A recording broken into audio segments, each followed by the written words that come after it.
Pittman Ferry is a recreation spot on the Choctawhatchee River in Holmes County. It is also a good place to reflect on the passage of time in Northwest Florida. Isaac Pittman arrived here 200 years ago. Isaac officially claimed the land at the site from the Federal Land Office at Tallahassee in 1829.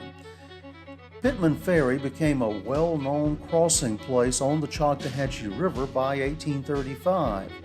That's when the Florida Territorial Legislative Council appropriated $4,000 to build a road from the head of Pensacola Bay to Webbville, a now lost town in Jackson County.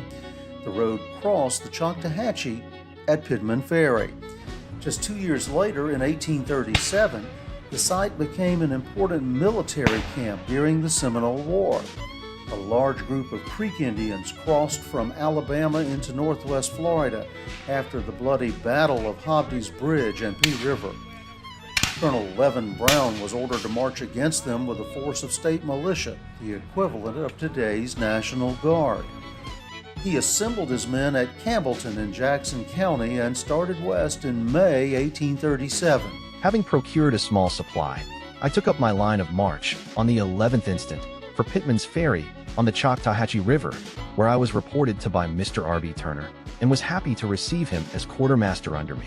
I arrived at Pittman's Ferry on the 12th, and remained there until the 14th, when I distributed the small quantity of provisions still remaining among my command, and sent the wagons back to Campbellton, with Mr. Turner, to get fresh supplies, with instructions to return to the ferry as soon as possible. Colonel Levin Brown to Governor Richard Keith Call, May 25, 1837.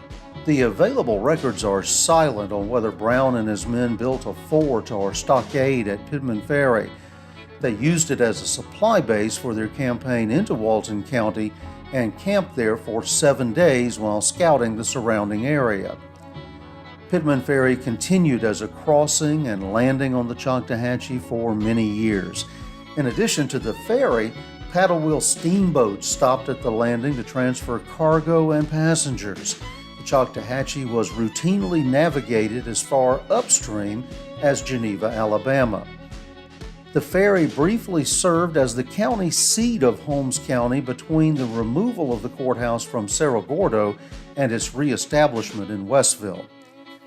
The 20th century brought about a decline in river traffic, but the ferry continued to operate until the Choctawhatchee was bridged nearby by the Hog and Hominy Highway, today's State Road 2. Pittman Ferry of today features a boat ramp, picnic tables, and scenic views of the Choctawhatchee River. It is the northern launch point for the Choctawhatchee River Blueway, a state-designated paddling trail. Be sure to like this video, and if you haven't, please subscribe to us at 2Egg TV. At Pittman Ferry in Holmes County, Florida, I'm Dale Cox for 2Egg TV.